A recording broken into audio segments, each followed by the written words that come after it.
이슈의 핵심에 가장 가까이 그리고 쉽게 다가갑니다. 오후에 뉴스 세포를 깨우는 시간, 뉴스 후 시작합니다. 한미일 정상회의 결과를 놓고 여야의 평가는 극명하게 엇갈립니다. 들어보겠습니다. 신림동 성폭행 사건의 피해자가 숨지면서 피의자 최윤종에게 강간 살인죄가 적용됐습니다. 피해자 빈소엔 조문객들의 발길이 이어졌습니다. 뉴스 후 쇼츠트랙부터 달리겠습니다.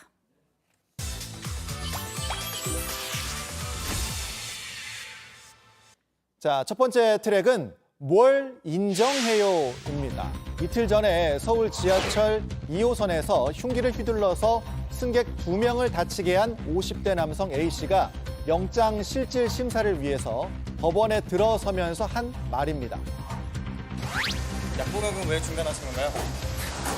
혐의는 인정하세요? 왜 그랬어요? 다치신 분들한테 하실 말씀 없으세요?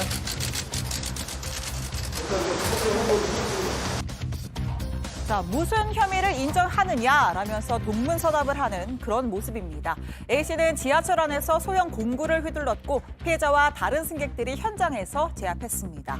경찰이 정차한 열차 안으로 들어가 체포할 때도 욕을 하면서 저항을 했다고 합니다. A씨는 경찰에서 전철 안에서 여러 사람이 공격을 해서 방어 차원에서 폭행했다는 등 횡설수설했습니다. 과거 조현병 진단을 받았지만 2019년 1월 치료를 중단한 걸로 조사됐습니다. 자, 두 번째 트랙은 경찰이 흉기 난동 예고입니다. 자, 보시면 경찰청이란 세 글자 보이시죠? 경찰 직원이 쓴 걸로 추정되는 흉기 난동 예고 글이 온라인 커뮤니티에 올라와서 논란이 일고 있습니다. 글쎄요, 정말 진짜 현직 경찰 아니길 바랍니다. 직장인 온라인 커뮤니티 블라인드 게시판인데요. 이 커뮤니티는 이메일 등으로 직장을 인증해야 가입을 할 수가 있습니다. 글을 쓰면 인증받은 직장이 표시가 됩니다. 그런데 경찰 직원 계정으로 오늘 저녁 강남역 1번 출구에서 흉기 난동을 한다. 다들 몸살려라. 다 죽여버리겠다는 글이 올라온 겁니다. 네, 경찰청 사이버 테러 수사대가 작성자를 추적 중입니다. 윤희근 경찰청장은 사회 구성원을 위협하고 경찰의 명예를 훼손한 작성자를 확인해 엄정 처벌하겠다 경고를 했고요. 심각한 사안으로 판단해서 사이버 테러 수사대에 직접 수사를 지시한 것으로 전해졌습니다. 요즘처럼 시민들이 불안해하고 있는 시국에 정말 경찰이 글을 올린 게 맞다면 파장이 만만치 않을 것 같습니다. 자, 세 번째 트랙은 실종 여학생 찾았답니다. 나흘 전 학교에 간다면서 집을 나선 뒤에 연락이 두절됐던 10대 여학생이 오늘 오전 무사히 발견됐습니다. 네, 많은 분들이 걱정했는데 참 다행인데요. 고등학교 1학년인 김모 양은 지난 17일 서울 관악구 봉천동 집을 나선 뒤 연락이 끊겼습니다. 경찰이 사진과 인적사항을 공개하고 실종수사 전담팀과 강력팀을 동원해서 동선을 추적해 왔는데요. 경찰은 오늘 아침 영등포구에서 김 양을 찾았다고 밝혔습니다. 건강에도 별 이상이 없다고 하고요. 김 양은 금천구 독산동과 관악구 신림동 일대를 배회하기도 했는데 경찰은 자세한 사건 경위를 조사할 계획입니다. 자, 네 번째 트랙입니다. 제트스키로 300km. 이게 무슨 말이죠? 그러니까 제트스키가 배도 아니고 300km를 어떻게 갑니까? 자, 지금 보시는 거 이제 실화입니다. 네. 진짜 300km 넘게 이동했습니다. 중국 산둥반도에서 인천 앞바다까지 한 중국인이 제트스키를 타고 미리폭을 하려다가 붙잡혔습니다. 어제 구속이 됐는데요. 자, 이 중국인 A씨는 지난 16일 밤 인천시 연수구 송도 인천항 크루즈터미널 인근 갯벌에 제트스키가 빠지면서 발견이 됐습니다. 본인이 직접 구조 요청 신고했다고 합니다. A씨는 중국 동포로 알려졌는데요. 해경 조사에서 제트스키에 기름 70리터를 가득 채우고 25리터 기름통 5개를 로프로 묶은 다음에 연료를 계속 보충하고 나침반과 만원경을 보면서 14시간 동안 이동한 걸로 확인이 됐습니다. 이 정도면 사고 안 난 게 다행이에요. 네. 해경은 미리국 경위를 계속 수사 중입니다. 자, 오늘의 마지막 트랙입니다. 민간인 무차별 폭격입니다. 자, 이 장면 보겠습니다. 한 여성이 사진을 찍으려고 자세를 잡는 순간 뒤에 흰색 건물에 미사일 떨어집니다. 정말 충격적입니다. 네, 러시아가 지난 주말 기습적으로 쏜 미사일이 우크라이나 북부 체르니히우 도심 광장에 떨어졌습니다. 사상자가 계속 늘어나고 있는데요. 7명이 숨지는 등 150여 명의 사상자가 발생했습니다. 특히 공습 당일은 정교회 축일이었던 만큼 교회를 찾은 이들 사이에서도 희생자가 많이 나온 걸로 파악됐습니다. 젤렌스키 우크라이나 대통령은 러시아 미사일이 광장, 대학교, 극장에 있는 체르니히우 도심을 직격했다면서 평범한 토요일이 고통과 상실의 날이 되고 말았다고 했습니다. 유엔 역시 인구 밀집 지역에 대한 러시아의 반복적인 공격을 규탄한다고 밝혔습니다. 언제까지 이런 비극이 이어질지 참 안타깝습니다. 네, 뉴스오 이제 자리 옮겨서 본격적으로 시작하겠습니다.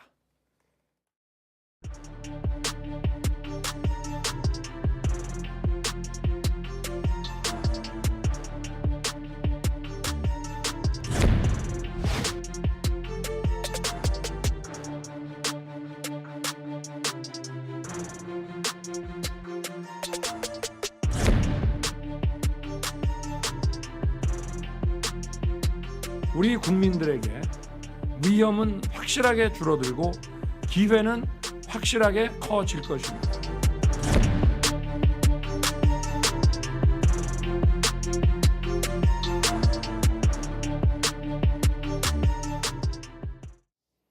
네, 5시엔 뉴스 오후 규수룸에서 출발하겠습니다. 국민의힘 박정하, 더불어민주당 김영배 두 의원 모셨습니다. 어서 오십시오. 안녕하세요. 네.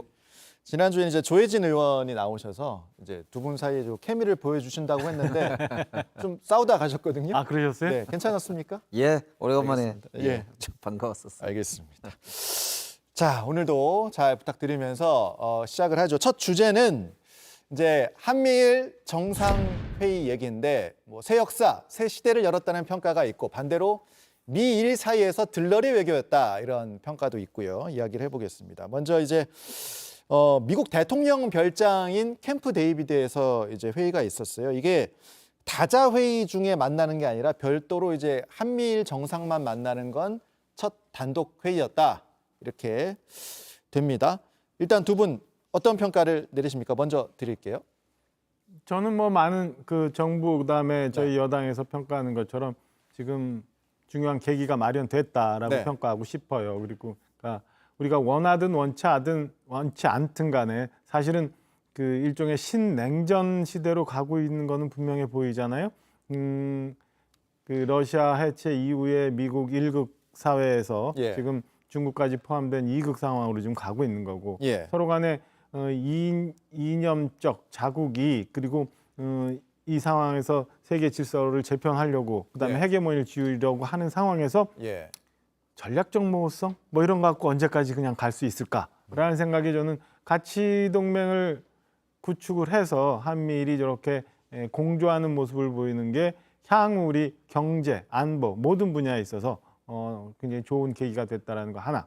두 번째는 말씀하신 것처럼 캠프 데이비드라는 게 굉장히 그 의미가 있는 곳이거든요. 미국 대통령의 이제 별장이죠. 그렇죠. 그러니까 이게 뭐 공식적인 정상회담이 이 포멀하게 이루어지는 것 말고 예. 우리식으로 치면은 뭐 집에 초대해서 식구끼리 얘기하는 것처럼 굉장히 은밀하고 친근감을 표현할 수 있는 건데 그렇게 해서 삼국 정상이 그 안에서 몇 가지 중요한 것들을 논의했다. 그래서 예. 그러니까 외교의 가장 백미라고 할 수 있는 정상회담의 묘미를 좀 만들어줬다. 사적인 그 친교의 시간을 갖고 굉장히 내밀한 얘기까지도 편하게 할 수 있는 사이가 됐다. 그러니까 그 대통령 간의 개인적인 면, 그다음에 국제 정세 속에서의 한미일 관계, 뭐 저는 두 가지 다 중요한 계기가 됐고 이를 통해서 앞으로는 이제 더 이상 우리가 이제 소위 그 헤매는 일이 없도록 예. 했으면 좋겠다라는 개인적인 바람을 갖고 알겠습니다. 있습니다. 어떻게 보셨어요? 그동안 국제 호갱이다, 예. 퍼주기 일변도다 이런 예. 우려들이 있었잖아요. 예. 이번에 진짜 신냉전에 총알바지가 된 거 아니냐 이런 우려가 많이 나오는 게 사실입니다. 최근에 미국이 한미일 군사훈련을 동해에서 하는데 그거를 공식적으로 일본해라고 표현한다고 미국이 공식 발표했습니다. 네. 그런데도 아무런 말도 못했거든요. 일본이 심지어는 독도를 자기 땅이라고 표기했는데도 항의 한 번 안 했습니다. 최근에 중국하고 경제 교류가 심각하게 저하되고 있는데요. 8월 달만 해도 수출이 30%가 줄었어요. 이게 지금 그 윤석열 정부 들어서 계속 지금 중국하고 수출도 줄어들고 교역량도 줄어들고 있거든요. 그래도 경제는 중국하고 우리가 위치도 가깝기 때문에 상당히 우리나라의 중요한 대목인데 이런 부분에 대해서는 전혀 신경을 쓰지 않는 모습으로 마치 일본하고 손잡고 그냥 한미일 관계를 회복하면 우리나라가 잘 살 것처럼 이렇게 지금 일방적으로 가는 모습이 저는 굉장히 위험해 보입니다. 위험해 보인다. 물론 한미동맹은 중요하죠. 예. 한미동맹이 있으면 됐지 왜 일본하고 껴서 우리 한국이 들러리 서는지 모르겠다 이 말씀이죠. 자, 지금 두 분의 평가는 이제 일단 극명하게 갈리는 그런 상황인데 지금 여기서 뭐가 맞다 저희가 정리할 수는 없습니다만 일단 윤석열 대통령은 이제 귀국을 한 다음에 이 성과를 어쨌든 이제 국민들에게 설명을 해야 되니까요. 오늘 국무회의에서 윤석열 대통령이 직접 이야기를 했습니다. 잠깐 듣고 오도록 하겠습니다. 한미일 3국 정상들은 최소 1년에 한 번 모이기로 하였습니다. 한반도 영내 공조에 머물렀던 한미일 협력은 인도 태평양 지역 전반의 자유, 평화, 번영을 구축하는 데 기여하는 범지역 협의체로 진화할 것입니다. 제가 이제 이 얘기를 들으면서 이제 궁금했던 건 이제 긍정평가, 부정평가 다 있을 수 있습니다만 이제 한미일 정상회의가 그러니까 최소 1년에 한 번은 모인다. 그리고 범지역 협의체로 이제 더 진화시키겠다 이런 것인데 과연 이것의 지속 가능성이 어디까지인 것인가에 대한 궁금증이 조금 들었거든요. 이 부분 좀 부연 설명해 주실 수 있을까요? 어떻습니까? 이게 보통 이제 야당이 이 예. 회담을 폄훼하기 위해서 예. 하는 게 이제 내년 가면 기시다 총리 임기도 다 예. 된다. 후년 1월 되면은 이제 미국도 대통령 선거가 있어서 바뀐다. 그러니까 이런 정권들이 건데. 바뀔 수 있으니까. 그렇죠. 바뀐다 했는데 그거는 국민들이 각국의 국민들이 저는 판단하리라고 봐요. 그러니까 아까 말씀드린 것처럼 지금 동북아 정세도 굉장히 유동적이고 예. 세계 국제 정세도 사실은 그 중국이 시진핑 체제 이후에 무슨 중국 굴기 이러면서 굉장히 많이 변해가고 있잖아요. 이런 상황에서 과연 그러면 각국들은 미국은 일본은 그리고 심지어 이제 우리나라도 어떻게 가는 것이 옳은 것인가에 따라서 저는 옳은 판단을 하면서 그 판단에 따라서 리더십을 만들 거라고 봅니다. 그러면 지금 우리가 임기가 다 됐으니까 다음 정권 가면 어떻게 되느냐 이거에 대해서 미리 그 걱정할 일은 아니지 않나 싶은 생각이 들고 벌써 그것까지 갈 필요가 없다. 그런 선택이 잘못되면 우리 몇 년 전에 있었던 일들이 생각이 있는 일들이 이제 각국마다 생기는 거예요. 가령 예를 들면은 우리 한반도 운전자론이라는 얘기 있었잖아요. 그게 과연 먹혔느냐라는 화면 하나 띄워놓고 그다음에 김여정 부부장인가요? 맨날 얘기했던 거 있잖아요. 삶은 소대가리 이런 거 하나 띄워놓고 그다음에 마지막 그 중국은 높은 산봉우리고 우리는 어떻게 하고 와서 혼밥했던 그 논란 이런 거 띄워놓고 보면 과연 우리는 어디로 가야 되느냐가 저는 분명해진 것 같아요. 그리고 그동안 우리가 북한이라는 사회를 놓고 북한의 주민들은 굉장히 힘든 상황에서 저쪽에 지도부가 이상하다라고 하면서 국제사회로 나와라. 예. 국제사회로 나오면 우리가 다 힘을 모아서 너네 경제 발전 시켜주고 인민들이 잘 살 수 있게 해주겠다가 우리나라도 그렇고 국제사회가 모두 그랬는데 안 오잖아요. 지난 몇십 년간 계속 해왔지만은 안 해. 그냥 결국에 우리 헤맸던 거예요. 시간 네. 낭비하면서 여기까지 왔는데 그런 것들을 또 할 건가? 저는 국민들이 바로 정리해 줄 거라고 보고 두 번째는 그 중국과의 관계나 중국 경제 문제를 우리 김영배 의원님이 말씀 주셨는데 예. 냉정하게 한번 봐야 돼요. 예. 과연 중국과의 교역이 그러니까 중국의 경제 성질 내지는 경제 규모가 예. 우리가 계속 최대 교역국을 유지하면서 중국에 매달려 가야 되는 게 맞는 건가 옳은 건가? 저는 예. 이미 중국 경제가 한 단계가 지나기 때문에 그 체질이 우리 경제하고 이렇게 좀 바뀌었다. 최대 교역국으로 마저 갈 수 있는 예. 구도가 좀 아니다. 그리고 최근에도 나옵니다만 부동산 때문에 뭔 일이 생기고 있잖아요. 예. 중국 경제 어떻게 될지 몰라요. 그건 마냥 이 인근에 있는 국가라고 해서 중국에만 알겠습니다. 생각하고 있다는 오히려 지금 큰일이 된다고 사실 생각해요. 대한민국에게 가장 큰 도전은 결국 선진국 문턱에서 지금 이제 더 올라서느냐 예. 이 여부 아닙니까?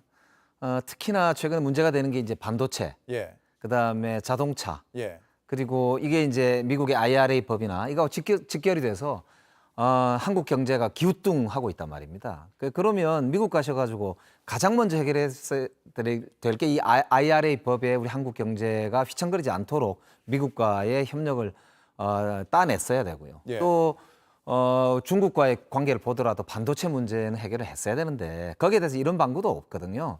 지금 바이든 대통령도 사실 본인 선거가 있기 때문에 예. 본인의 경제 성과나 외교 성과를 극대화시키는데 주력을 하고 있는데 일방적으로 들러리 성공한 거 아니냐 이런 이야기를 사실 우리 경제계에서도 합니다. 지금 경제계에서 가장 우려하는 것 중에 하나가 아리백 때문에 미국에서 우리 제품을 이제 수출이 수입이죠. 그러니까 안 받아줄까 봐 굉장히 전전긍긍하고 있거든요. 그러니까 이런 점들을 볼 때 저는 지금이야말로 국익 외교, 실리 외교를 해야 될 시기에 이념형. 그러니까 옛날에 중국은 나쁘다, 북중러 한편이고 우리는 한미일 한편이야. 그러니까 이렇게 이 옛날식으로 그야말로 20세기 초반 100년 전으로 돌아가서야 예. 우리가 지금 선진국 문턱을 앞두고 있는 대한민국의 국익에 무슨 도움이 되느냐. 이걸 묻지 않을 수 없다는 거죠. 이게 신체가 이렇게 있잖아요. 신체가 있으면 척추, 백본이 제대로 쓰고 나면 그 다음에 팔다리는 이후에 얘기할 수 있는 거예요. 지금 그 야당에서 얘기하고 있는 거는 팔다리 이 척추가 어떻게 되든 간에 예. 척추는 세워놓지 않고 그냥 팔다리 먼저 얘기하자는 거예요. 그런데 그렇게 해갖고 지금까지 우리가 과연 뭘 얻었느냐. 예. 이걸 보면 저는 너무 야당이 지금 편막이에서 너무 이렇게 폄하하고 있다? 지엽적인 거를 얘기하고 있는 거다라고 지난 봐요. 사실은 우리나라 평가를 보면 89년도에 중국이 개혁개방을 선언하고 2001년도에 WTO를 가입하면서 가장 큰 혜택을 누린 게 한국입니다. 우리가 반도체, 전기자동차, 뭐 자동차 그리고 이제 이 주요 산업에서 중국과의 관계 속에 중국이 이제 세계 공장이다 이렇게 되어 있으니까요. 중간재 수출하면서 우리가 전 세계 교역량도 늘어나고 민주주의도 확장되는 데 있어서 우리도 큰 덕을 받고 전 세계적으로도 한국도 굉장히 큰 기여를 하게 됐거든요. 예. 그러니까 지금 이제 세상이 다시 한 번 더 이제 출렁거리고 있는 상황이긴 합니다만 예. 저는 그래서 뭐 일방적으로 중국 편을 들어야 된다는 말씀드리는 게 아니고요. 예. 철저히 우리가 국익을 중심으로 때로는 이렇게, 때로는 저렇게. 그래서 저는 너무 일방적으로 윤석열 대통령이 일방에게 퍼주기 줄서기 하고 있는 거 아니냐라는 비판도 귀담아 들으셔야 된다. 예. 이제 그 말씀을 드리는 거죠. 두 분 다 이제 뭐 국익을 우리가 가져가야 된다는 그 말씀을 이제 똑같이 하시는 건데 방법론에 있어서 두 분의 이제 의견이 엇갈리는 그런 상황이고 알겠습니다. 이 얘기만 할게요. 그러면 우리가 이제 한미일 정상회의에서 이제 가장 중요한 요소라고 하면 변수라고 하면 한일 관계이지 않을까 이런 생각이 드는데 지금 후쿠시마 오염수 방류가 일단 코앞으로 다가온 상황이어서 오늘 아침 이제 국회에서 양당 대표의 말을 잠깐만 듣고 오겠습니다. 국익을 극대화시켜 나가고 있는 윤석열 대통령의 외교를 무조건 비판하고 폄훼하기만 하고 있으니 민주당은 만년 야당이 되기로 작정한 모양입니다. 이번 한미일 정상회의는 일본의 오염수 방류를 저지할 마지막 기회였습니다.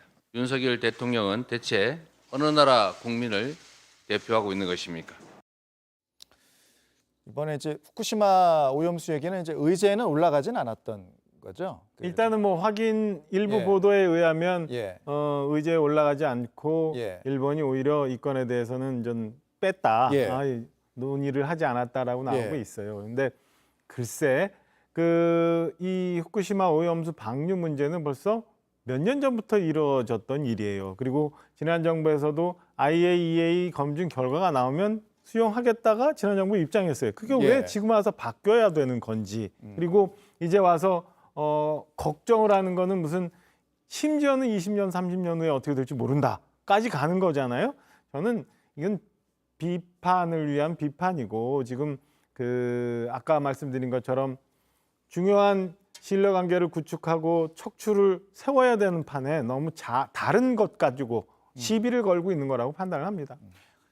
그러니까 왜 윤석열 대통령이 네. 유독 일본 앞에만 서면 저렇게 약한 모습을 보이고 뒤로 빼시는지 모르겠어요. 정말 자유를 말씀을 하시는 그 당당함을 일본 앞에서 좀 하셨으면 좋겠어요. 아까 말씀드렸던 대로 일본해라고 동해를 표기하는데도 아무 말씀도 안 하시죠. 후쿠시마 오염수뿐만 아니라 독도를 일본이 자기 땅이라고 이렇게 공식적으로 쓰는데도 거기에도 한마디도 안 하시잖아요.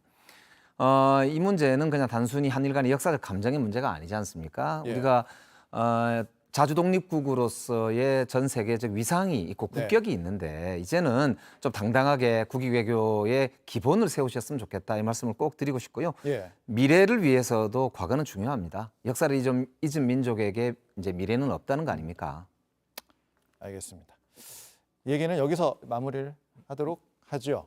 그 다음 얘기도 준비를 저희가 한 게 있어서 다음 얘기는 우리 국내 정치 얘기로 좀 넘어가도록 하겠습니다. 영장과 회기 이렇게 이제 저희가 좀 주제를 잡아봤는데요. 이제 민주당 이재명 대표가 지난주에 이제 검찰 앞에서 이렇게 얘기했잖아요. 이제 영장을 청구하려면 국회 비회기에 해라. 그러면 이제 법원에 가서 심사를 받겠다. 이렇게 한 이후에 이 상황이 이제 여야 대치로 이어지고 있는 그런 상황이에요. 잠깐 먼저 듣고 오겠습니다. 이재명 대표님, 구속영장이 짜장면입니까?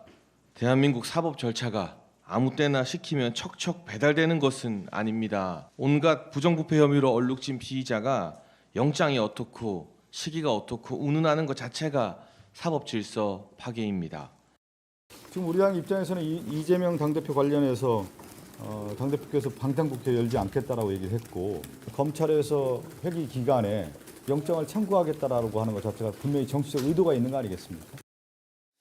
자, 이제 이거를 이제 딱 보면 바로 드는 생각은 이제 먼저 김영배 의원님. 그러니까 이 대표 주장대로면 영장 청구 시기를 어떻게 해야 됩니까? 그러면 지금 8월 임시국회 기간이고 9월에는 또 9월 1일부터 정기국회에 들어가니까 이게 어떻게 해야 되는 거예요? 그러니까 저희들이 국민의힘 쪽에도 계속 이제 오늘까지도 요청을 예. 한 게 예. 내일 본회의를 열고 예. 24일쯤 본회의를 한 번 더 열어서 현안들도 처리를 하고 그리고 이제 회기를 예.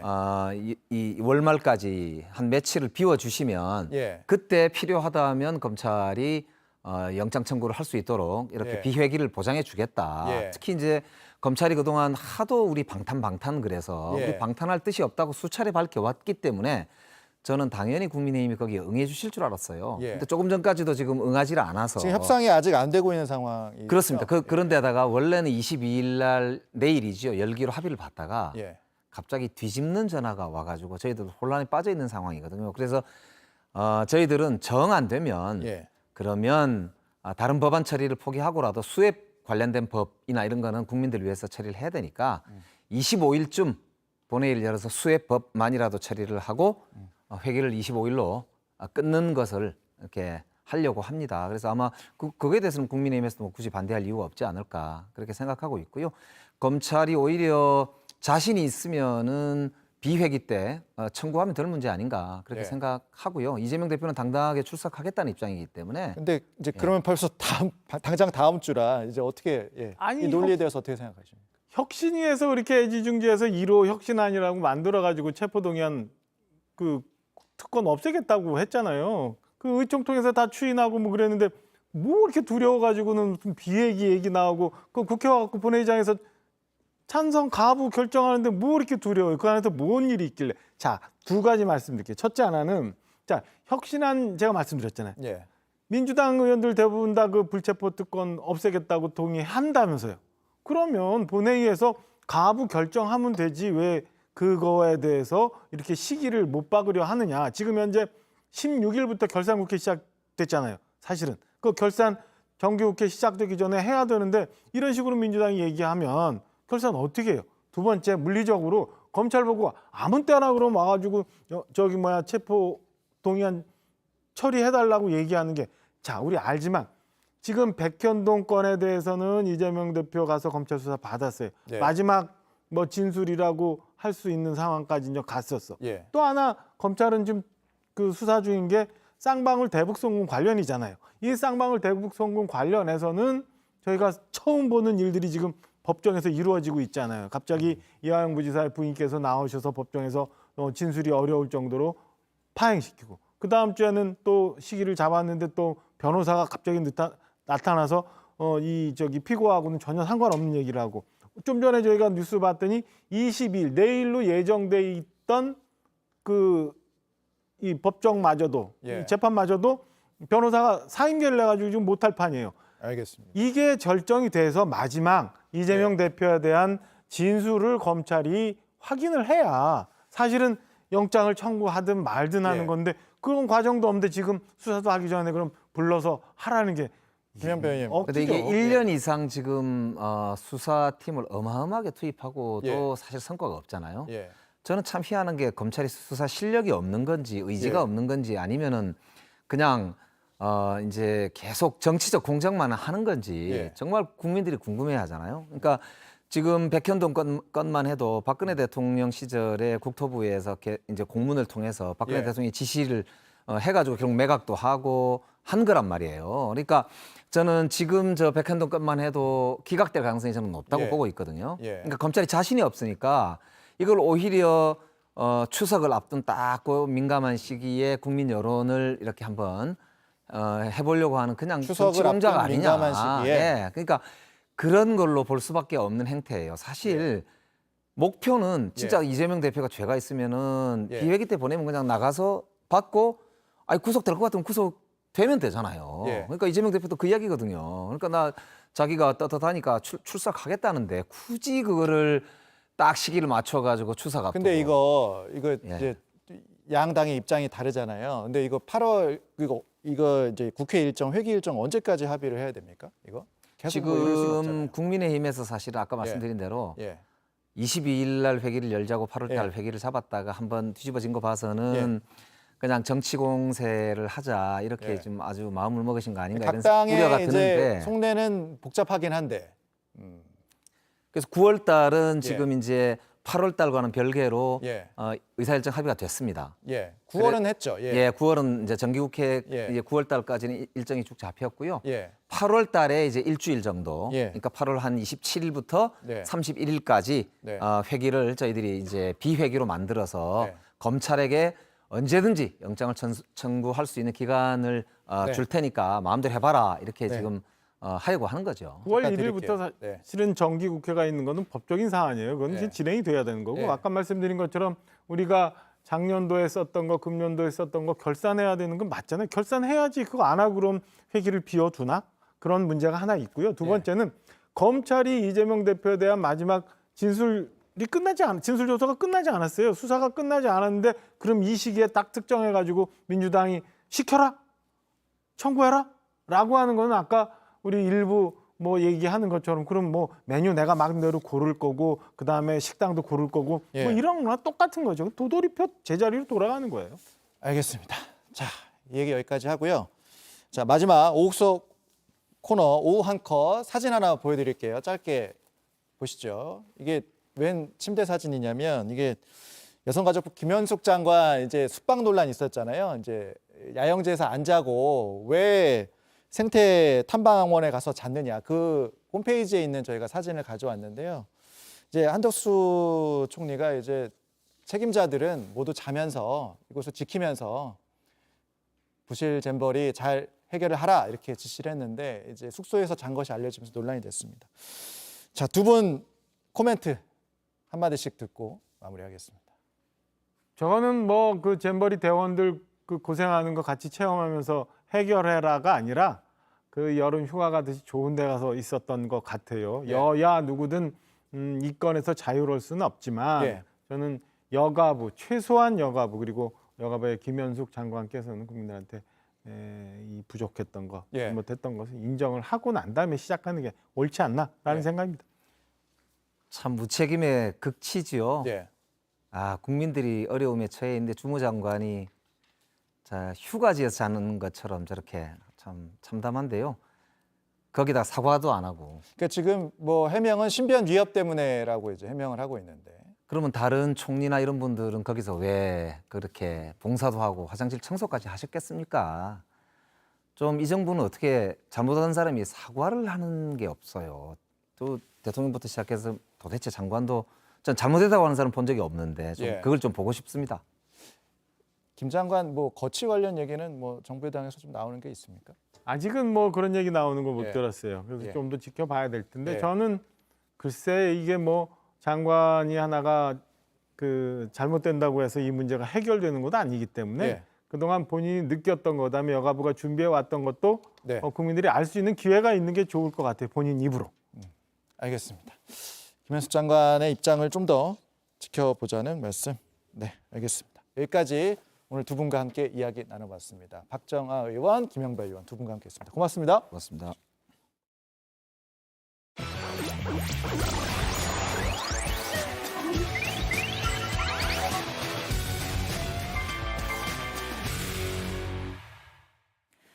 세상의 모든 이슈를 풀어봅니다. 이슈 언박싱. 오늘 풀어볼 주제는 식빵 언니 소환한 이다영입니다. 자, 여자 배구계가 또다시 시끄럽습니다. 우선 이다영 선수, 과거 학교폭력 가해자로 지목돼 쌍둥이 언니 이재영 선수와 함께 국내 배구계에서 퇴출당했었죠.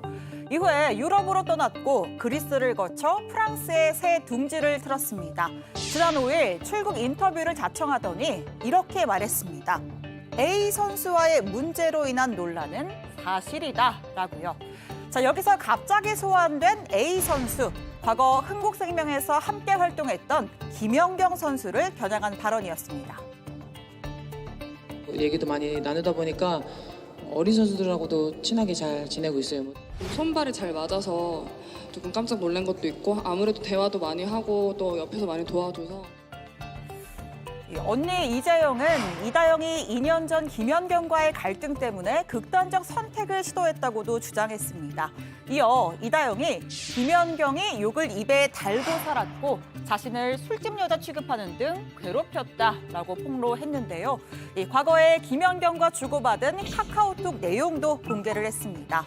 저 진짜 너무 힘들다. 저도 잘한 게 없고 싫어하는 마음 푸셨으면 한다. 이런 장문의 메시지에 김연경은 힘들고 무섭고 해도 참아. 나도 너 싫고 불편해도 참고 있으니까 이렇게 짧은 답장을 남겼죠. 김연경의 소속사는 악의적인 보도엔 강경 대응을, 또 이다영 폭로에 대해선 추후에 입장을 정리해서 발표하겠다는 입장입니다. 어떤 경우에도 선처 및 합의는 없다는 경고도 덧붙였습니다. 자, 그리고 여기에 전효옥 전 의원이 등판합니다. 학폭 문제로 쫓겨난 이다영이 복귀를 위해서 식빵 언니 김연경까지 소환했다라면서 M1 김연경 잡지 마시고 갈 길만 가시라고 지적했습니다. 김연경을 이용해 학폭 문제를 벗어날 생각 말라는 그런 취지로 보입니다. 자, 이다영과 김연경 사이 불화설, 물론 사실관계 확인이 필요하겠죠. 하지만 이다영이 국내 리그에서 설 자리를 잃은 건 분명 학교폭력 논란 때문입니다. 당시에 이다영은 흉기를 들고 있었지만 피해자를 찌르지는 않았다. 그걸 들고 욕을 한 것뿐이었다. 라는 해명으로 더 큰 비난에 휩싸였고요. 자필 사과문을 올렸다 삭제한 뒤에 피해자를 고소하겠다고까지 했습니다. 한마디만 부탁드릴게요. 한마디만 부탁드릴게요. 다음 선수 한마디만 해주세요. 야, 거기 들어. 거기 들어라. 2년 전 출국하는 딸들을 향해 고개 들어라고 소리친 엄마, 전직 배구 국가대표 출신 김경희 씨입니다. 아마도 죄인처럼 고개 숙이지 말아라 이런 뜻이었겠죠. 쌍둥이 자매 아직 피해자들에게 직접 용서받지 못했습니다. 이다영은 최근 인터뷰에서 진심으로 사과하고 싶다고 했는데도 피해자들이 회피하고 있는 상황이라고 주장을 했습니다. 지금까지 이슈 언박싱이었습니다.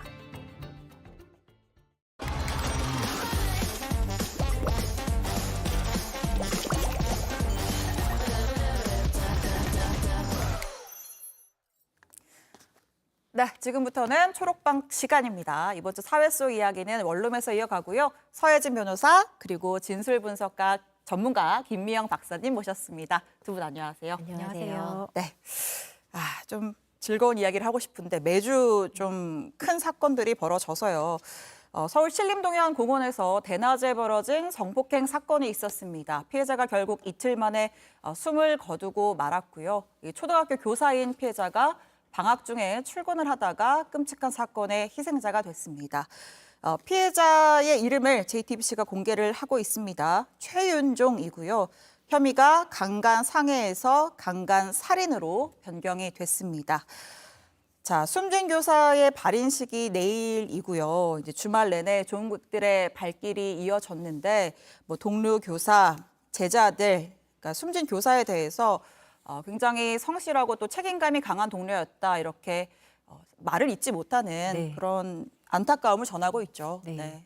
그리고 뭐 대학 동기이자 친한 친구가 언론과 인터뷰를 했었는데요. 네. 이 고인이 교대 재학 시절부터 밝고 활달해서 항상 분위기 메이커였다. 그리고 네. 자기가 좀 힘들더라도 항상 주변 사람들 먼저 생각하고 솔선수범하는 훌륭한 교사였다. 이렇게 평가를 하고 있습니다. 그리고 많은 동료 교사뿐만 아니라 이 고인에게 배웠던 제자들도 네. 조문을 하면서 좀 슬픔을 참지 못하고 있다. 이런 얘기가 전해지고 있네요. 네, 좀 있으면 개학인데 이제 선생님 볼 생각을 했던 제자들 얼마나 또 놀라고 또 가슴이 아플지 참 그렇습니다. 이 숨진 교사가 앞서 언급을 했습니다만 사건 당일에도 근무를 하려고 출근길이었다고 해요. 네, 이게 방학 중이었는데요. 네. 당시에 체육부장직을 맡고 있었다라고 합니다. 그래서 네.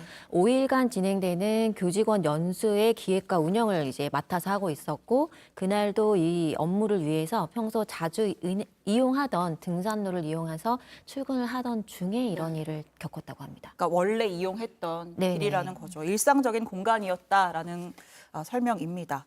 출근 중에 이제 변을 당했기 때문에 일각에서는 공무상재해 인정해줘야 되는 거 아니냐 이런 네. 목소리도 있거든요. 네, 이건 충분히 인정받을 수 있다고 생각을 해요. 그리고 예. 공무원 재해 보상법에 따라서 이제 공무원이 이제 공무로 인해서 네. 부상이나 사망을 했을 때 네. 그때 이제 적절하고 합리적으로 보상을 해주는 그런 법이 있는데요. 네. 그 법률에 따르면 어쨌든 공무로 인한 것이 이제 전제 요건인데 뭐 방학 중이어도 어쨌든 그렇죠. 공무를 예, 보라는 방학이지만 거니까. 선생님들은 사실 방학에도 업무를 하시는 상황인 거고 예. 심지어 이건 너무나 명확하게 그 교직원들의 연수 기획 운영 업무를 조금 더 그 정해진 시간보다 빨리 좀 미리 준비하고자 출근하시던 길이었잖아요. 예. 그리고 평소 자주 이용하던 등산로 뭐 등산로라고 해서 전혀 인정이 안 되는 것이 아니고 네. 진짜로 말 그대로 출근하던 길이었기 때문에 이 부분은 충분히 출근길에 이렇게 예상치 못한 범죄 피해로 사망했던 사안이기 때문에 공무원죄 인정 가능하다고 보고요.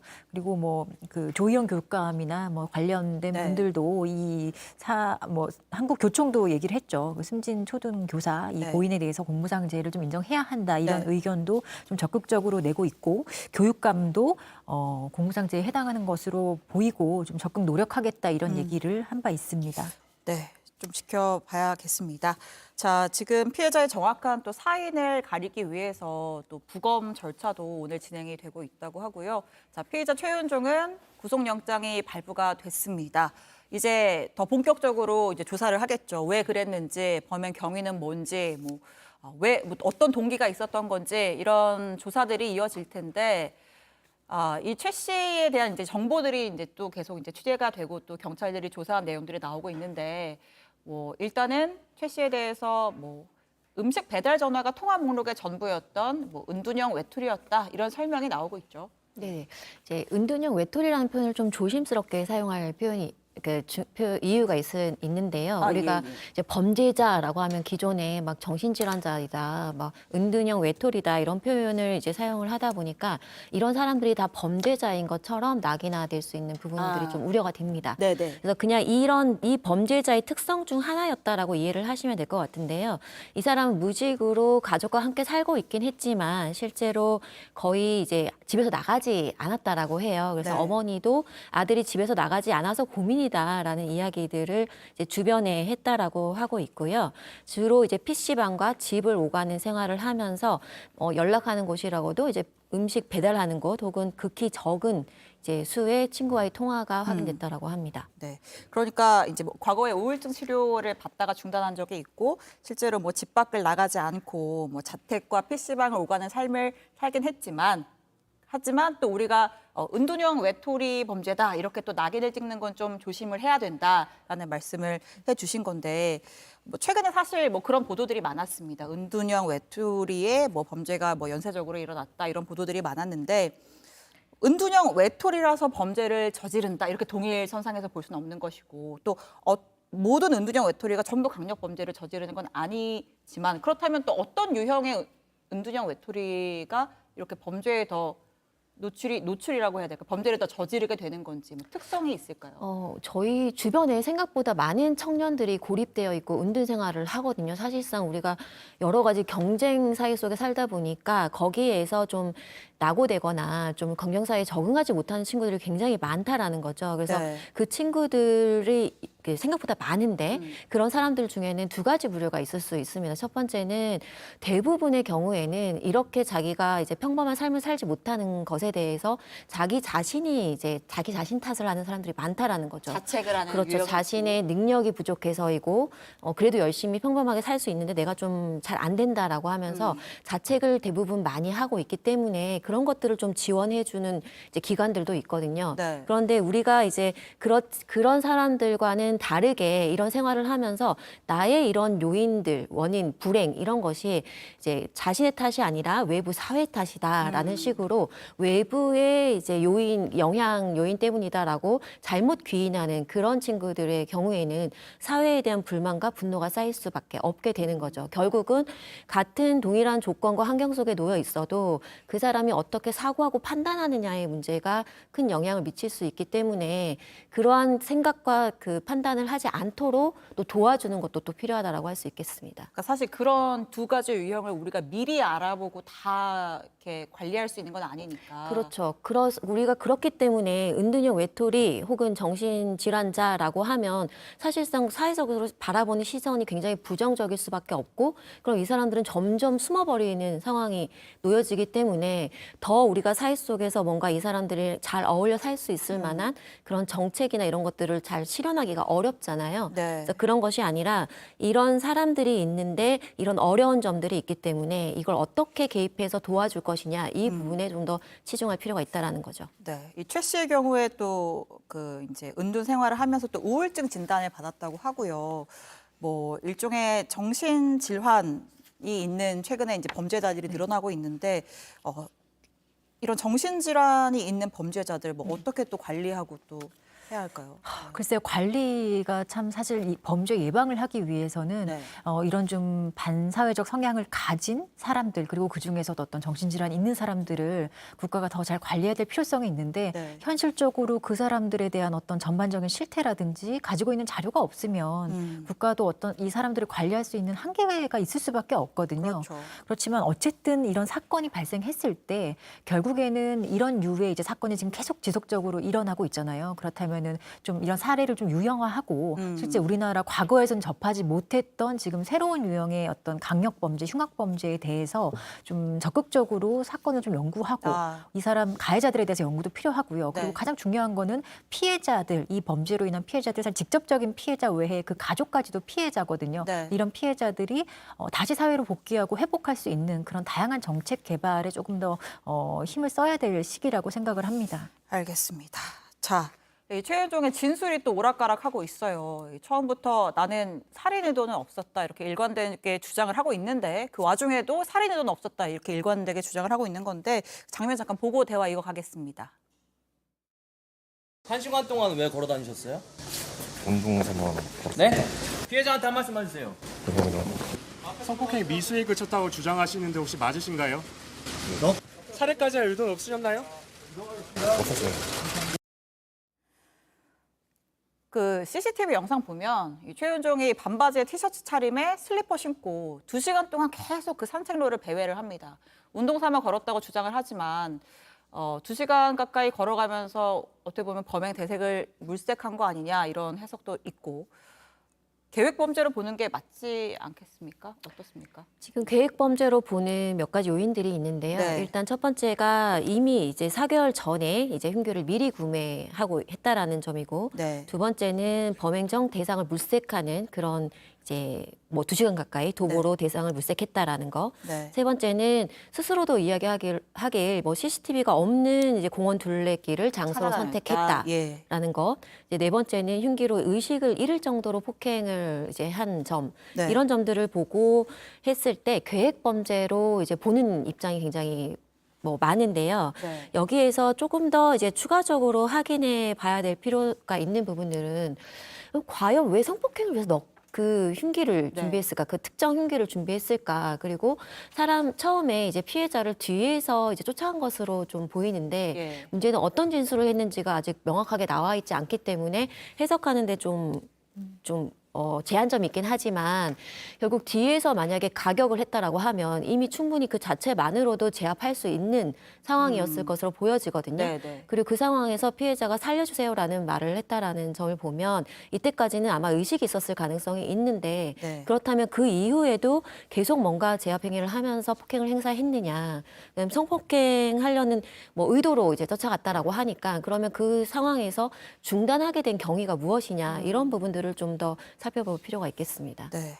또 이제 또 부검이 진행 중이라고 하니까 그 이제 흉기로 인한 폭행이 어느 몇 차례나 이루어졌고 또 어느 정도의 수준이었는지 이런 것도 또 나오겠죠. 또 조사를 하다 보면. 그 피해자의 반응에 따라서 네. 또 할 수 있는 부분이 달라질 건데요. 예. 발견 당시에 이미 피해자는 의식이 없는 상태였다고 하기 네. 때문에 그 당시에 폭행 농도가 굉장히 좀 심했을 것으로 추정이 네. 됩니다. 그 아까도 얘기했지만 나는 죽일 의도는 없었다 이렇게 주장을 하는 거는 네. 이 상해와 또 살인 뭐 그리고 살인 의도가 있었는지 여부가 다 형량이랑 관계 있고 그렇죠. 네. 근데 참 요즘에 느끼는 건 이런 참 범죄자들이 어줍지 않은 감형 지식을 어디서 듣고 와서 네.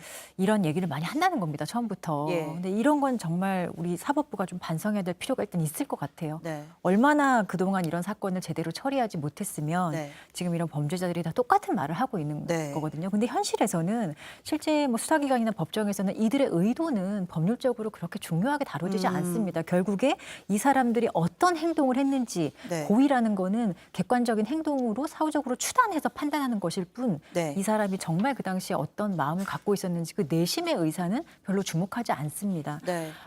이건 사실은 우발 범죄이든 계획 범죄이든 저는 살인이라는 사망이라는 극단적인 결과가 발생했기 때문에 형량에는 우발이든 계획이든 큰 영향을 주지 못할 거라고 네. 생각을 해요.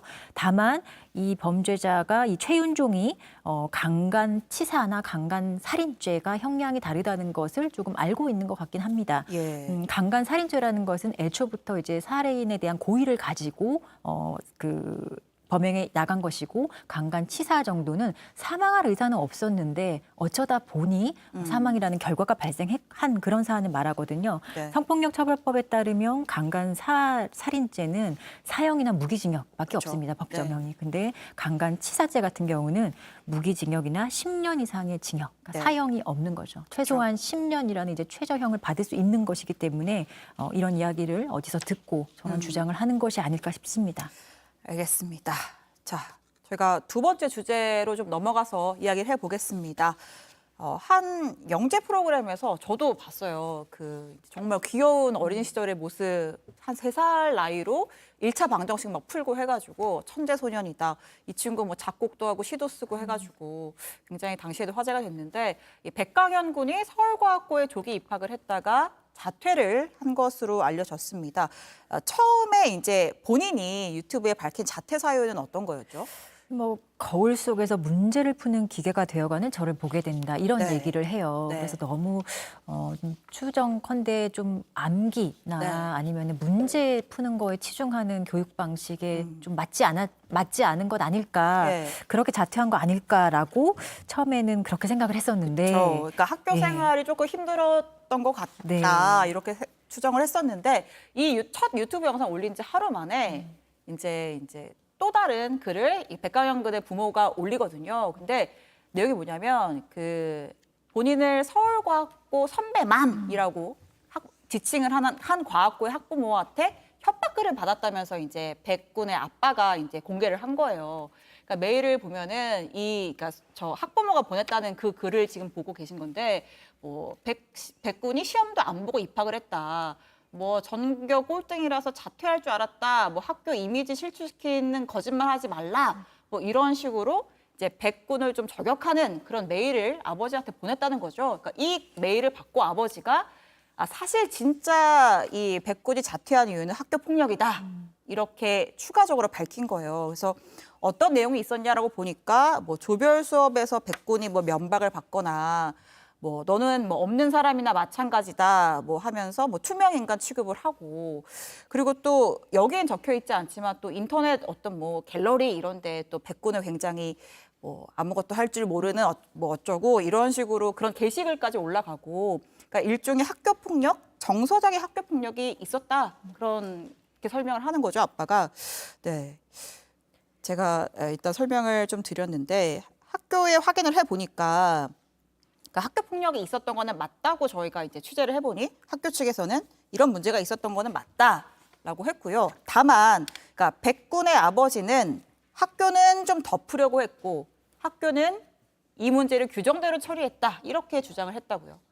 네, 이제 실제로 이제 이게 좀 다른 주장을 하고 있는 부분인데요. 백군의 아버지 주장에 의하면 실제로 이제 계속 학교에 다니기 위해서 고발을 하지 않는 것이 좋겠다라는 설득을 받아서 그렇게까지 처리하지 않았다라고 이제 주장을 하고 있는 부분이고요. 네. 학교 측에 의하면 당시 학교장에게 보고를 이미 했고 이제 규정대로 사안을 처리한 부분이다. 이게 학교 폭력위원회까지 열리는 게 아니라 중간 단계에서 이제 마무리하는 그런 과정이 있었는데 이런 사안은 이제 분리 조치에 해당되지 않기 때문에 분리하지 않은 거고 실제로 담임 교사는 백군을 상담한 이후에 학교 폭력 사안 처리를 권유하기도 했다라고 이야기를 하거든요. 네. 그러니까 실제로 고발을 하지 않는 것이 좋겠다라고 하는 부분과 이제 학교 폭력으로 처리를 권유하기 하는 것을 이제 공고했다라고 하는 부분들도 사실은 조금 다른 입장을 표현하고 있는 부분이라 이 부분은 좀 더 확인이 필요한 부분이라고 생각됩니다. 네, 일단은 뭐 학교 측에서는 그러니까 학교 측과 이제 백군의 아버지가 이제 대화를 나눴을 때 학폭위를 열기 전에 어떻게 보면 이제 좀 정리가 된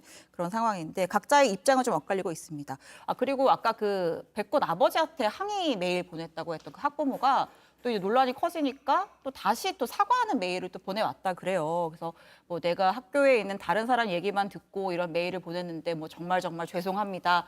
지금 그 아까 뭐 나갔던 설곽 선배맘으로부터 추가로 이제 백군 가족에게 온 사과 이메일이라고 하는데 자, 아무튼 그 학폭위를 가진 않았지만 뭐 분리 조치나 이런 건 하지 않았지만 학폭으로 비춰지는 사안이 있었던 것은 학교 측도 동의를 한 것 같고요. 근데 이제 이게 실질적인 물리적인 폭력이 아니라 같이 뭐 조별 과제하면서 일어나고 이런 건데 그러면은 사실 어쨌든 이 강현 군이 나이도 어리고 그러면 그 친구들과 또 또래랑 어울리기 힘든 어떤 조별 활동이라든지 이런 게 있으면 그냥 조기 입학만 시킬 게 아니라 또 이 백군에게 어느 정도 좀 적합한 어떤 수업 방식을 또 학교가 고민했어야 되는 거 아닐까? 이런 생각도 들어요. 그래서 이게 서울과학고는 지금 과학영재 고등학교거든요. 네. 진짜 그야말로 과학영재를 양성하는 그런 학교란 말이에요. 네. 근데 뭐 이 강현이 같은 친구는 나이가 참 어리죠. 네. 근데 아무리 영재라고 하더라도 네. 이 나이가 어린 친구가 대다수의 뭐 17살, 18살 그 나이에 그 학생들과 함께 이런 교육 과정을 배워 나간다는 게 네. 사실 되게 힘들 수 있어요. 그렇죠. 그러니까 어떤 측면에서는 영재의 어떤 능력을 발휘할 수 있겠지만 사실 이렇게 어린 나이에 고등학교에 조기 진학하는 학생들에 대한 어떤 그 특별한 시스템이라든지 교육 시스템 아니면 서울과학고만의 이들을 먼저 케어하는 시스템 이런 것들이 없는 상태에서 그냥 조기 진학만 받는다면은 그렇죠. 사실 실제로 이 영재성을 가진 아이가 이 학교를 제대로 다닐 수 없다고 저는 생각을 네. 하거든요.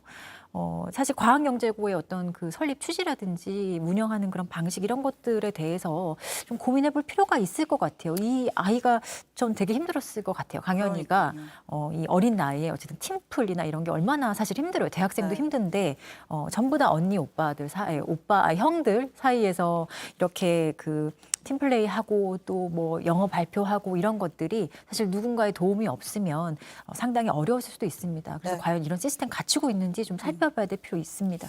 그러니까요. 뭐 우리나라 영재 교육 뭐 반성해야 된다 이런 글들도 많이 올라오던데 어쨌든 이제 백강현 군이 좀 상처받지 않는 수준에서 좀 정리가 됐으면 좋겠네요. 네, 오늘 두 분 말씀은 여기까지 듣겠습니다.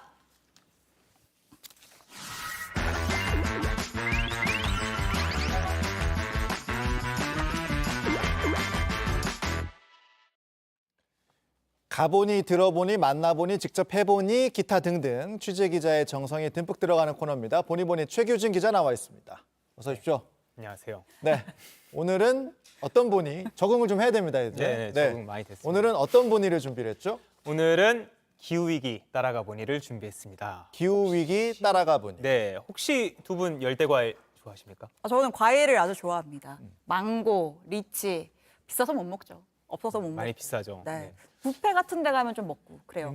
저도 뭐 없어서 못 먹는 거죠. 열대과일 아주 좋아합니다. 근데 뭐 옛날에는 이제 열대과일 너무 비쌌으니까 뭐 선물 세트로 주기도 하고 막 그랬잖아요. 그랬죠.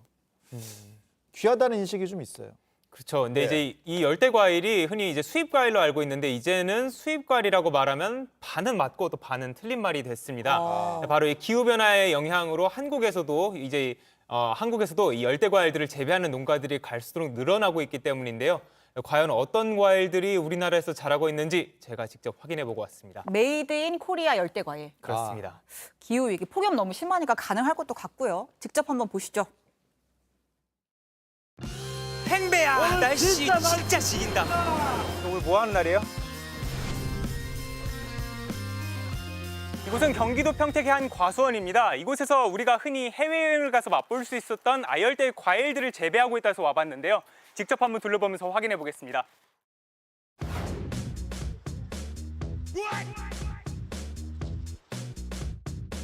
아열대 작물이 8에서 9품 정도가 와서 있어요. 이게 용과고요. 가시가 있어요. 선인장이에요. 이걸 먹는 거예요? 예, 이걸 잘라서 안에 것만 먹으면 돼요. 패션 프루츠라는 과일이고 한국에서는 백향과로 불리는 과일이에요. 이게 바나나예요. 바나나요? 이제 과는 일반 마트에서 보는 거에 한 3분의 2 정도 크기예요. 분에다 심어도 어느 정도의 수확량은 나오는 그런 품종이에요. 이 품종은 한국에서 라이선스를 가지고 있어요. 요거는 애플망고예요. 큰 거는 1kg까지 나가는 그런 과일이에요. 진짜 크다. 야. 요게 이제 파란 게 레몬 구아바. 구아바. 예, 구아바고 저쪽 안에 보면 빨간 게 있어요. 네. 그 빨간 게 애플 구아바. 내부가 한 38도인가요? 사장님, 저 백향과 이거 따는 방법 좀 알려주세요. 얘는 따는 게 아니고요. 지네가 자연 낙과를 해요. 100% 익으면. 그래서 익는 거를 줍는 게 수확이에요. 지금 이걸 그냥 주스면 되는 네, 거예요? 이거 이렇게 주스면 돼요. 이게 수확이에요. 짠.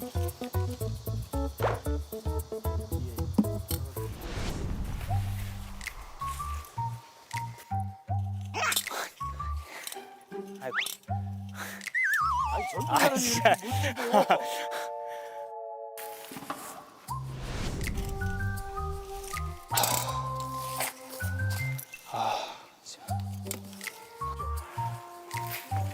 더워서 기운이 없어서 팔에 힘이 안 들어가. 진짜 신혜원 박진규 앵커 와서 이거 한번 해봐야 됩니다. 이게 보기보다 힘들어요. 와. 그거 하나 잘라서 먹어봐요. 그럼 시원하게 좀 힘이 날 거예요.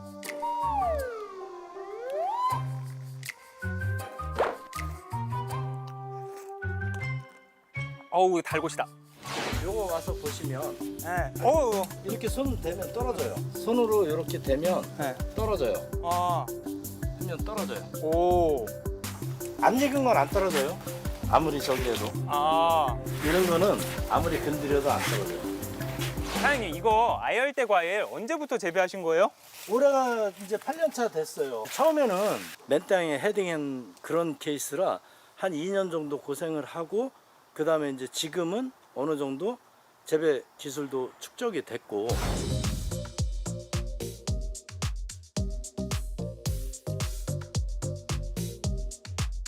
한 10년 정도 되죠. 흔히 제주도 가면 많이 볼 수 있는 거 아닌가요? 그러니까. 날씨 때문에 제주도 많이 기르고 있는데 지에서도 저희가 한번 처음으로 시도해 본 겁니다. 겨울에 난방을 해야 되고 해서 좀 까다롭죠.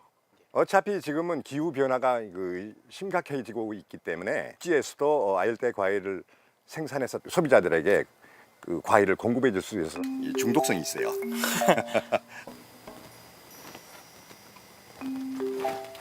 어떠세요? 와우. 진짜 맛있어. 제주도에서 먹는 거랑 또 맛이 완전히 다르네. 많이 땄다 오늘. 밥값 했다. 밥값 해보니 끝. 이제 내가 딴 건 내가 다 가져간다. 안녕. 갑니다. 바이바이. 체험 삶의 현장인 줄 알았어요. 네, 저희는 가지 않고 뭐 준비가 돼 있네요. 역시 우리 최보니가. 자, 옛날에 바나나 잘한다는 뉴스는 좀 본 것 같은데 좀 별 과일이 다 자라네요. 신기해요. 맛은 어때요? 네, 저 혼자 좀 맛보는 게 조금 네. 아쉬우실 것 같아서 네네네. 제가 노동은 했지만 네. 맛보시라고 기다리고 맛보니 있었습니다. 아유, 준비해봤습니다. 감사합니다. 여기 방금 가져가신 게 예. 패션으로즈 백향과 네. 네, 이제 신혜원 앵커가 들고 있는 게 황금향. 아까 네, 와그작 아까 나왔던, 먹었던. 네네.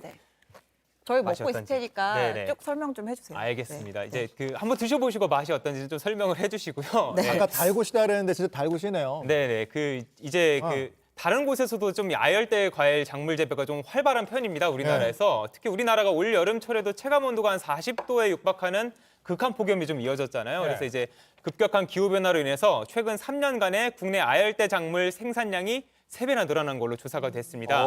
이러한 현상은 전국 과일들의 생산 지도 자체를 바꾸고 있다고도 할 수 있는데요.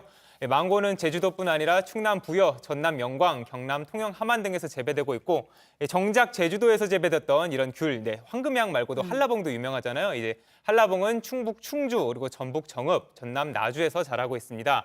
아까 보셨던 이제 용과도 그렇고 파파야나 구아바 등 각종 열대 과일들 전국에서 재배되고 있는데요. 네. 참고로 이 열대 과일 중에서 우리나라에서 가장 많이 재배되고 있는 거는 망고, 백향과 바나나 순이라고 합니다. 망고는 근데 없는데. 네, 망고는 열심히 지금 먹고 애플망고 있어요. 먹고 열심히. 싶어요. 네, 허기지신가 봐요. 많이 드셨네, 그 와중에. 근데 아까 그 이거 뭐 황금향이요. 황금향 네. 자란 게 평택이잖아요. 네네. 경기도 평택. 그러니까 저는 무슨 제주도나 이런 데인 줄 알았는데 열대 과일이 자라는 환경이 점점 올라오는 거예요. 너무 많이 먹었네요. 감동하셨나 봐요. 좀 네. 북상하고 있다는 네. 점도 눈여겨봐야 되는 거죠. 네. 네, 그 지구 온난화의 영향으로 이런 아열대 작물 재배지가 점점 북상하고 있습니다. 한국은 6월에서 8월의 평년 기온이 한 91년부터 2000년도는 23.7도였는데 최근 10년 사이에 24.3도로 0.6도 정도 올랐다고 합니다. 이를 환산하면은 10년 전보다 이 재배 가능 지역이 48.6km 정도 북으로 올라가고 해발 고도도 92m 정도 올라갔다고 합니다. 예. 농촌진흥청 산하의 온난화 대응 농업연구소는 10% 수준인 한반도의 아열대 기후 지역이 2010년도에는 그랬는데 2080년도에는 62.3%에 이를 것으로 전망하고 있습니다. 전문가들 얘기도 한번 들어보겠습니다. 네. 이제 아열대 과일이 그 자랄 수 있는 온도 범위대가 있는데요. 아열대 기후가 보통 30도 이상으로 이제 올라가고 있잖아요. 그래서 이 한반도에 육지에서 올라오면서 특히 남부지방에서 했던 것들이 지금은 평택까지 올라와서 평택 지역에서도 백향과라든지 망고라든지 이렇게 아열대 과일들을 재배가 이제 늘고 있는 상황입니다. 근데 이제 이렇게 되면 원래 기르던 작물을 또 못 기르는 상황이 발생할 수 있는 거잖아요. 반대로. 그러니까 좀 재배 환경에 적응할 수 있도록 뭔가 좀 대책이 좀 나와야 될 것 같습니다. 네, 맞습니다. 이제 네. 지자체에서도 이런 농가 소득 작물을 활성화하는 차원에서 일단은 이런 열대 과일 재배를 지원 정책을 주력하고 있고요. 식품업계, 유통업계도 과일 산지 변화를 인지하고 있어서 이제 열대 과일들이 친환경 유기농 특징을 가지고 있잖아요. 우리나라에서 재배하면은 그런 점을 좀 부각해서 내세우고 있는데 대표적인 예가 2020년부터 경남 산청에서 재배하는 유기농 바나나를 판매하고 있는 겁니다. 지금 이제 스튜디오도 제가 가지고 나왔는데요. 네. 물량이 많지는 않은데 이렇게 공급처를 다각화하는 시도가 이어지고 있습니다. 네. 직접 한번 들어보겠습니다. 국내 재배 열대 과일은 초기 시장으로서 가격대가 높기 때문에 프리미엄급으로 상품 개발해 나갈 예정입니다. 대당 2,000원. 이거 먹은 게 비싸요? 네, 요즘 가격이 조금 나갑니다. 네, 깜짝 놀랐네. 유기농이라서. 유기농이라서. 네. 그렇군요. 저도 이따 먹어야겠어요. 예. 자, 맛있네요. 문제는 이게 기후 온난화 때문에 이런 게 가능한 거니까 역으로 생각하면 부작용도 있는 거죠. 아무래도 이 기후 변화로 인해서 아까 말씀하셨던 것처럼 기존 산지를 잃어버리는 농가들도 있습니다. 그렇죠. 예를 들어서 이제 대구 같은 경우에 유명한 게 사과잖아요. 근데 이제 사과 재배지가 지금은 강원도로 북상을 했습니다. 아마 2070년도 정도에는 한반도에서 사과 재배 적정 지역이 대부분 사라질 수도 있다. 이런 예측도 있습니다. 이게 기후 불안정성이 계속 커지니까 농가들도 어떻게 적응해야 될지 고민이 더 깊어질 수밖에 없겠다 이런 생각이 듭니다. 그래도 그 와중에 이거 과일 참 맛있었습니다. 다 드셨네요. 네. 네, 잘 들었습니다.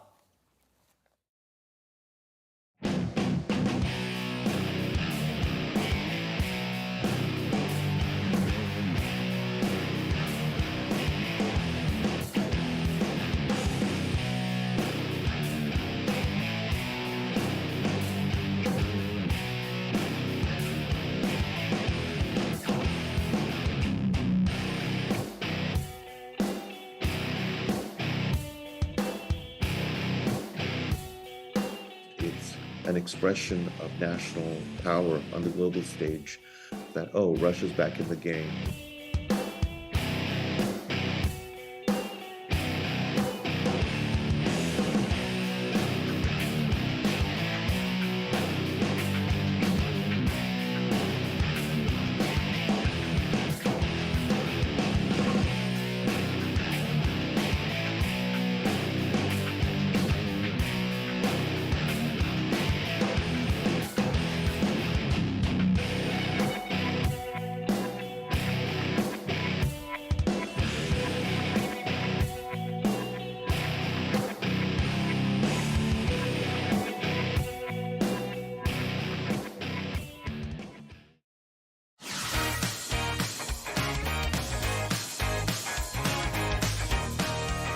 네, 뉴스 마지막 코너입니다. 오늘 온라인에서 가장 핫한 키워드 소개하는 코너입니다. 네, 빅데이터 전문가 전민키 형. 네. 아, 오랜만에 뵈가지고 갑자기 헷갈렸잖아요. 네, 반갑습니다. 네. 오키 민키 전민키입니다. 네. 예. 잘 오셨습니다. 지난주에 좀 찾으시는 분들이 많았어요. 도대체 어디 갔냐? 네. 아 진짜로요? 댓글에 난리가 났습니다. 네. 감사합니다. 네. 네. 어디 역시. 갔던 건 아니고. 네. 아, 네. 알겠습니다. 자, 바로 첫 번째 키워드 가볼까요? 자, 첫 번째 키워드는 낮잠입니다. 아, 네. 낮잠. 낮잠 전 참 좋아해요. 그렇죠. 예. 연관 한번 쭉 볼까요? 예. 수면 부족, 점심. 네. 아, 여러- 성인이 낮잠이 필요합니다. 네, 여러 키워드들이 있죠. 네. 네. 특히 오늘 월요일이어서 그렇죠. 더더욱 이 낮잠이란 키워드가 와닿는 것 같습니다. 어떤 내용이에요? 그 신박한 발명품이 나와서 화제예요. 네. 네. 한번 좀 주목을 해보시죠. 네. 자, 어떤 거냐면 일본 기업에서 개발한 이 낮잠 캡슐입니다. 캡슐이요? 네. 이제 저분이 싹 어딘가로 가고 있죠. 낮잠 자러 네. 가는 거예요, 저 지금? 캡슐입니다. 예. 자, 근데 들어가 보면 예. 자, 서서 자야 해요. 아. 예, 이 서서 자는 기린의 모습에서 착안한 거라고 하는데 기린이요? 네. 공중전화 부스처럼 생긴 내부에 머리와 엉덩이, 정강이와 발바닥 중 신체 4곳을 지탱할 수 있는 지지대가 설치가 돼 있습니다. 저러고 잔다고요? 저렇게 기대서 자는 겁니다.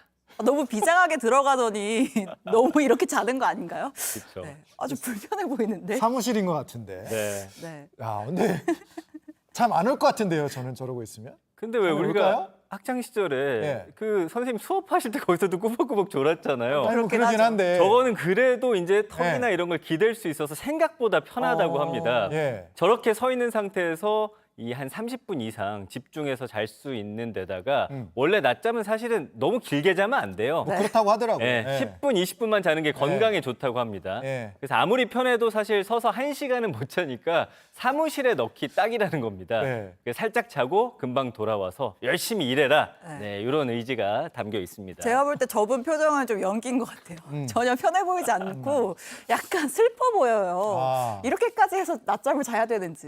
그렇죠. 뭐 잠 부족한 분들이 근데 우리나라에 너무 많아요. 아, 그럼요. 예. 성인의 적정 수면 시간이 7시간에서 9시간인데 근데 왜 밤에 요즘에 할 게 너무 많습니다. 네. 넷플릭스 잠깐 보다가 보면은 뭐 7시간 자는 게 어려울 때도 많아요. 일하다 보면 또 그렇고요.